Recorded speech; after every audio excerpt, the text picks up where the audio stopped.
I am speaking with Suzane Harter from the Australian Conservation Foundation. Welcome onto the show.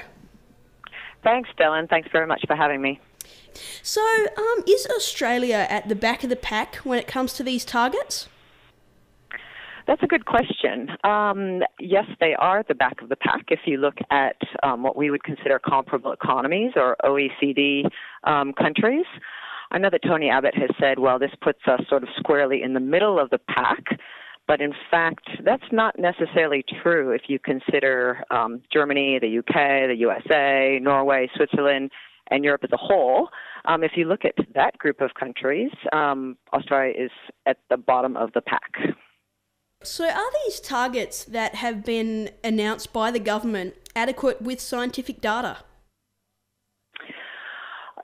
Well, look, we look at the data that sort of globally the community has looked at in terms of keeping global warming below 2 degrees, which is sort of this limit that scientists have agreed is probably the ceiling. And in fact, now it's considered probably even too high of a ceiling. But the ceiling that we have to really stay below to avoid catastrophic global warming. So if you work toward that ceiling, the 2-degree limit, these targets won't keep us there. They'll actually push global warming up closer to 3 or 4 degrees. The Liberal Party in the government has said that they're keeping these limits in accordance so that it won't damage the Australian economy. If we had a strong emissions reduction target, would that damage the economy? Look, I don't think they damage the economy. I think they provide an opportunity for the economy. You have to look at sort of what the future economy looks like or should look like. The future is not in coal, and the future is not in heavy fossil fuel use, despite the fact that that is a large part of Australia's current economy. There are massive opportunities right now in renewable energy, in energy efficiency, in new technologies and innovations, including battery storage for renewable energy. So there's a whole lot that we can do moving forward in terms of economic growth that would deal with carbon pollution, deal with climate change, but also offer jobs. So I think, and I've seen a lot of different estimates in terms of what our emissions targets would cost. But in truth, they're so vastly different. They range from several billion to 200 billion, 250 billion. I've seen it up that high. So there's a couple of things happening here. One, you have to look at the opportunities and how we embrace those opportunities and provide jobs and new businesses and new industries. But two, you also have to look at what policies are put in place to achieve the targets. Right now, the government has what they call their direct action plan, which is a very expensive and inefficient way of reducing carbon pollution. So it's a very costly policy setting, and I would say pretty ineffective as well. So I don't think that there's any way that they can reach these targets, and in fact, I'm even wary of them being able to reach their current 2020 target of 5%, with the policies that they have in place. So I think they're really going to have to look at a much more efficient set of policies, which I think is going to require a market mechanism. So what kind of steps does Australia have to take to get to the front of that pack? Yeah, so if Australia wants to get to the front of the pack in terms of pollution reduction, I think there are several things that we need to do. One, I think we have to acknowledge that what we need is a full energy transformation. About 76% of Australia's energy generation and use, or about 76%, of Australia's emissions come from energy generation use. So the whole energy sector, and largely because we power a lot of what we do through coal and through fossil fuels, which are obviously very, very polluting forms of energy.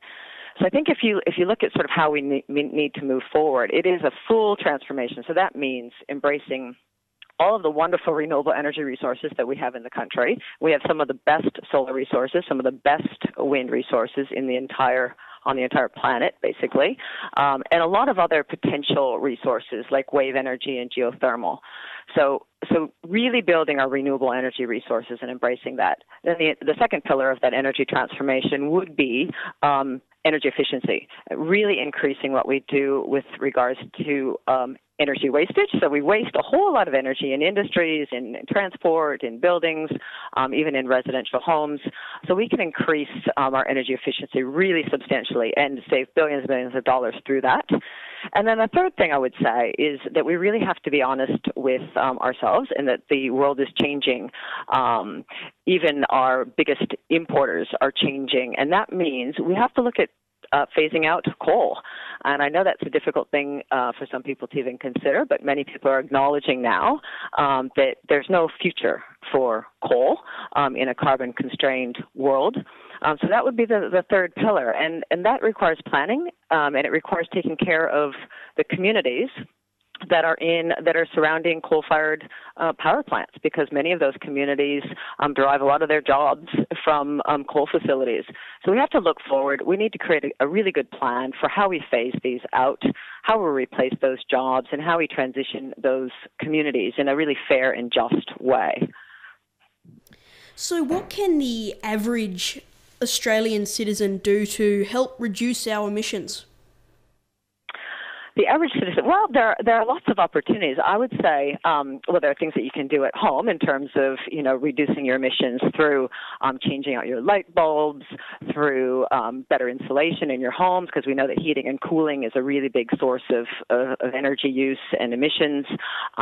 Because solar prices are coming down really substantially, and I would say the payback time now for solar panels, for example, on roofs is really quite quick. I think that's worth considering for people. And also, I think because there are new technologies available with regards to storage, battery storage, we saw Tesla come out with their Powerwall technology quite recently. And, within the next year or two, that will become available to Australia. There's an opportunity now for households to actually get off the grid at some point. I mean, that's becoming increasingly attractive, perhaps not today, but very soon. I think it will be worth people considering solar and battery storage, and just get off the grid and get rid of those high electricity prices. So those are some possibilities. The other thing to consider is our transport. So encouraging the government to, continue to increase public transport options and make them widely available, but also think about how we transition into lower emission vehicles.